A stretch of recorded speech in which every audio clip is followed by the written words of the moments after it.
Hello everyone, in this video I'm going to show you how to share Roblox QR code with your friends.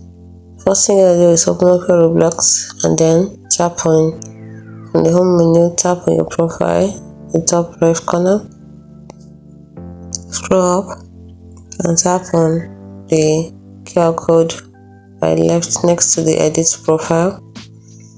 So if this is your own QR code here, you want to share your friends, or you want your friend to add you by scanning this, you can just simply allow them to use their device camera or QR code scanner to quickly add you as a friend.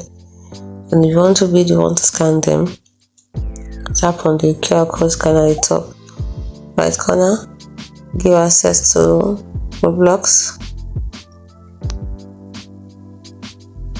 and then scan. It's as simple as that.